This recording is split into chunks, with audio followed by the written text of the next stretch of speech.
بسم الله الرحمن الرحیم.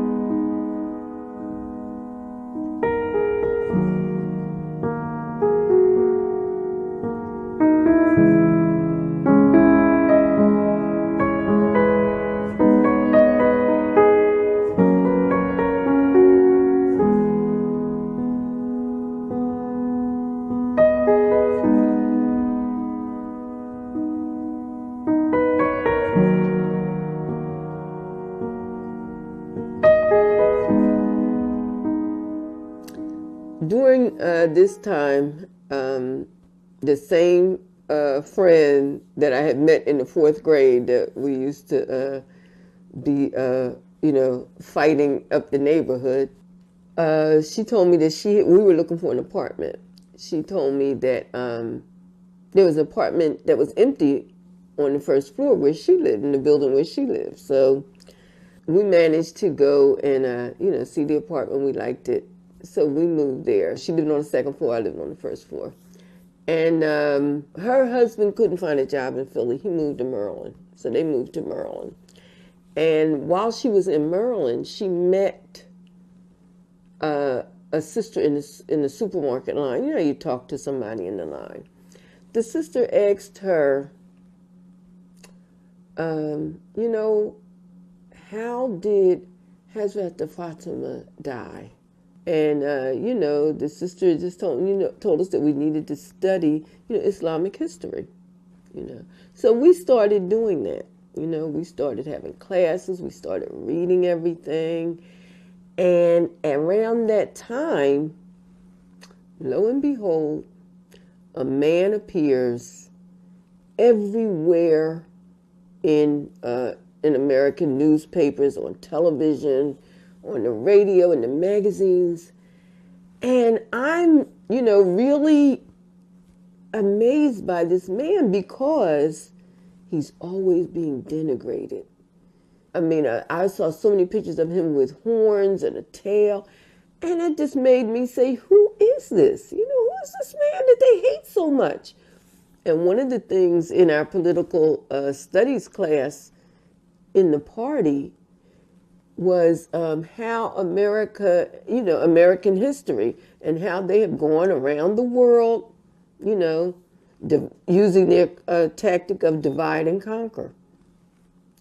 And that if you see them, the government, admiring someone, speaking really positive about them, then you know what, you really need to check them out. Try to read between the lines. Go to different sources other than, at that time, we had channels 3, 6, and 10. And if you see them, maligning someone, you know what? Follow them, check them out, see what they're into, because more than likely, they're not doing something that America wants them to do. This happened to be Imam Khmeni. And so I was absolutely fascinated by him. He seemed like a very mild-mannered, an older man. And he just, never seemed to raise his voice, always seemed to be trying to teach people. In America, we don't learn that much about geography, so I didn't really know where Iran was.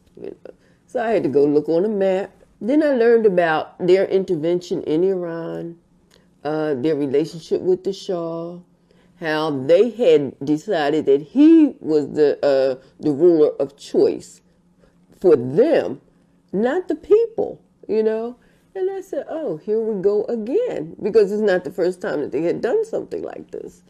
So we began to, watch, Imam Khomeini.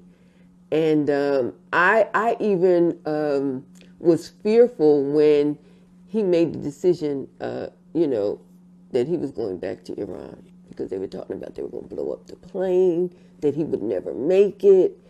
So I had become fearful for him. I was really praying for him because he, He seemed like, just a good person. So I decided that I wanted to know more about him. So my friend, Shakura, had gotten invited to come to Iran, and then now it was the Islamic Republic of Iran, and study. So her and her husband were going to go. After Shakur had left, and she used to write me every week and tell me, you would really like it, the children would love it, and, you should come. And so, we talked about it, and we decided that, we were going to do it. We had decided that I had felt like when I became Muslim that I was really on a revolutionary path. The Prophet was a revolutionary, But it's just like when Jesus came, Jesus was a revolutionary, Prophet Isa, and he, threw the people out of the temple that were exchanging the money. But they turned Christianity away from, being revolutionary and just made it more or less about praying, okay? That's the same way that I felt with Islam, that I had run into a dead end, that, Muslims had just become concerned about praying, but, it's a twofold endeavor, you have to pray and you have to act. Like I heard someone on the radio say, pray but keep rowing the boat,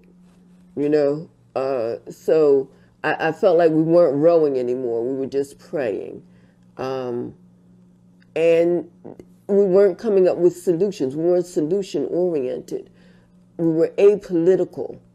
It was frowned upon to be, involved in any politics, even though everything about your life here is political,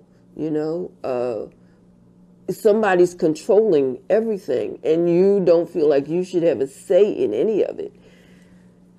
So the difference in what was Sunni Islam and what was Shia Islam seemed to be that the Shia had held on to their revolutionary aspect of Islam.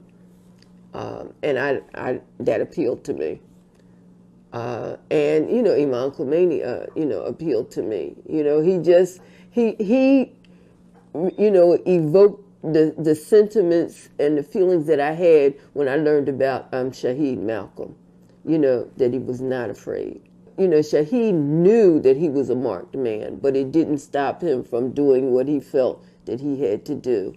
The same type of character that I saw in Shaheed Malcolm, that I even saw in one of my other heroes, Harriet Tubman.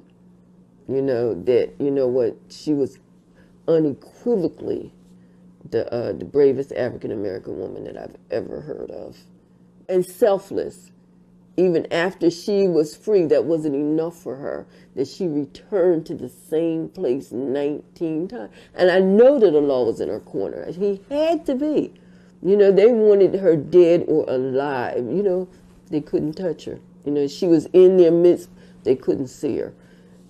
So I just felt like, those are my heroes, the people that, have the courage to stand up in the face of injustice.